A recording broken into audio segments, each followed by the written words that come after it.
This short video is to describe the field experience attached to Special Ed 514. If you're taking this as Special Ed 614, there is no field experience for this.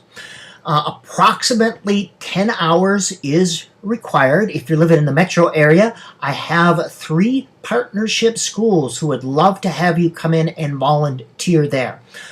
That should be your first choice if possible. If not, I will show you. But think about this Cyber Village. I picked these out because they're unique and different, and they break the mode. Cyber Village Academy, that is a school that teaches 2 or 3 classes in person, a day in person, and the rest of the time are online. They're doing some unique, creative, exciting things there. Yinghua Academy, this is a Chinese immersion school. Again, very creative, very interesting. This contact information may be a little bit old. I'm going to have to get you an updated number there. And then Venture Academy. This is a brand new charter school. It was developed by a grant by the Bill and Melinda Gates Foundation. It's right by TCF Stadium down by the U of M. They're doing some new excited stuff. They have grades 8 to 9, very diverse environment. It's a wonderful place to be. So your goals really are to have the experience, but in doing so, help the teacher to create an effective learning experience. You learn about this by being immersed in the situation, and hopefully you can begin to make some connections and begin to come to some conclusions about this teaching and learning thing. All right? And then begin to understand who you are as a teacher. Who do I want to be? What good ideas do I see? And then understand the teaching and learning process. All right? In the metro, as I already said, we've got these 3 schools all picked out for you. You'll spend approximately 10 hours. It works best if these are spread out over time. Don't try to do 10 hours in 2 days or 10 hours in 1 week. It's just not as effective. So if possible, and I know you're busy adults with different schedules, but you spread these out over time if possible. Variety of experiences that you can choose from in the classroom. You'll have to have a background check completed and turned in before you begin working in the school, and we will do that for you. So I will connect you up, and on D2L, there is a background check form that you have to complete and get back into our field experience office. You must have a signed permission letter, and that's on D2L as well, that you go to the school and say, can I do this? The teacher signs it, and you send it back to me. All right? At the completion, there's a checklist. Give that to the teacher along with an envelope, not self-addressed, but a stamped envelope that's addressed to me, all right, so that the teacher can send that checklist to me directly. At the end of the practicum, you'll complete a practicum portfolio and put it in the D2L Dropbox. Describe what you did, what you learned, and something significant. What was important? What moved you? What big lesson? And then include the teacher checklist, etc., etc. And think about 300 to 700 words. So I'm not asking for a lot, but what I'm asking for is be significant. Do not bore me. Do not give me a word salad. Tell me what you learned. I'm purposefully asking you for less words so that each of these words are carefully chosen so that you tell me something. Don't bore me. All right? So that's option 1. If you're up in the metro, go to one of those schools. Option 2, you may not be able to go to one of those schools, or if you're down here, you may have to find your own placement. All right? And again, get a signed permission. Go to a school and see if I can do that, and if you have any connections with the school that you want to have this experience, go ahead and do that.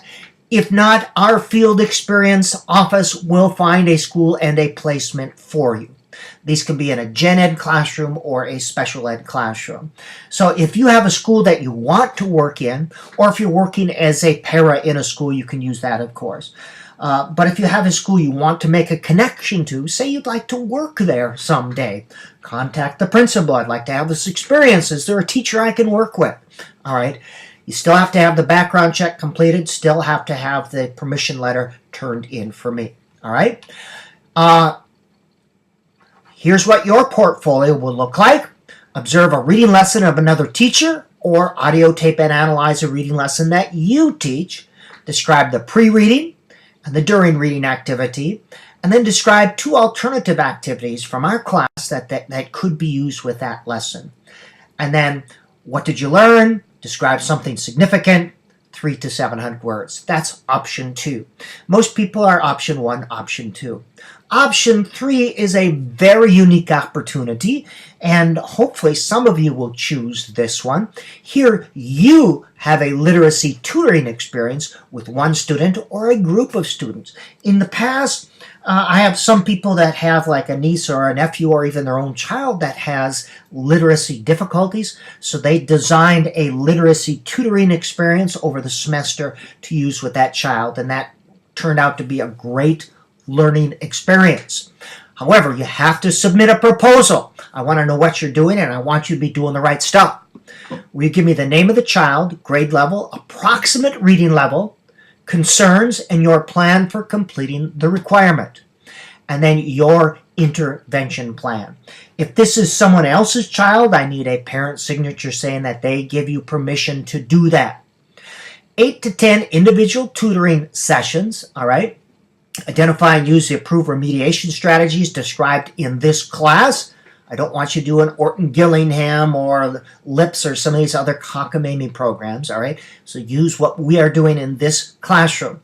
If possible, work under the supervision of a licensed elementary teacher. So if you're going into a school, you want to have a licensed elementary teacher signed off. If you're doing this at home, I need that parent permission signature, all right? But the same thing, you should have a background check completed. Even if you're working at home, need to have that background check. It's to protect my butt, all right? Practicum portfolio, describe the student, age, approximate reading level. Need to create a plan for each tutoring session. So if you're having 8 or 10 tutoring sessions, I should see the plan for session 1, 2, 3, 4, 5, 6, 7, okay? Because every session is going to be a little bit different. Good teachers plan. You're going to plan what you do. At my literacy center, I planned every session, all right?